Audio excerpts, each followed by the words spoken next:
जात पात भेदभाव होला नहीं प्यार में, प्रेम के कहानी बा अनेक संसार में, प्रेम के कहानी बा अनेक संसार। जात पात भेदभाव होला नहीं प्यार में, प्रेम के कहानी बा अनेक संसार में।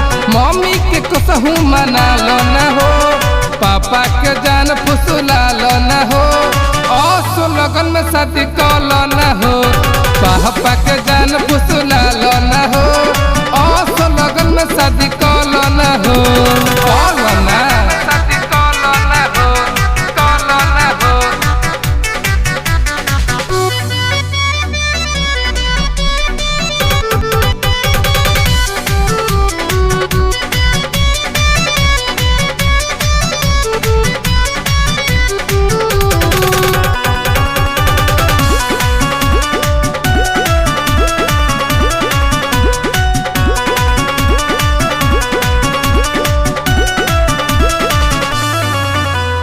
छुट्टी जाई साथ बोल का करम जी के, सच कहतानी मरी जाइन दारू पी के, मरी जाइन दारू पी साचो हो।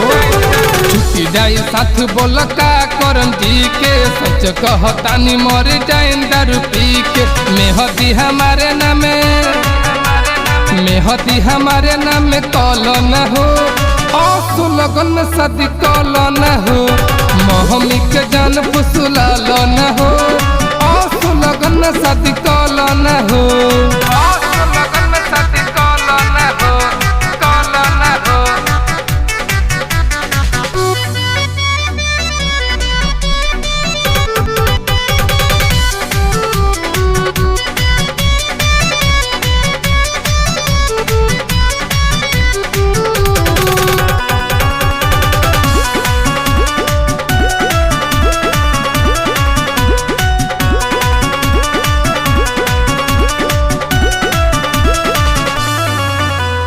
तोह पे लुटा देने दिल के खजाना, एही से त नाम पड़ो चुनम दीवाना, का बुझलिए चुनम दीवाना।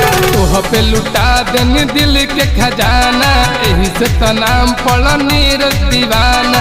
दुल्हा तू हमके, दुल्हा तू हमके बना लो न हो, असो लगन में शादी कलो न हो, पापा के जान फुसला लो न हो, असो लगन में शादी कलो न हो, कलो ना का भाव।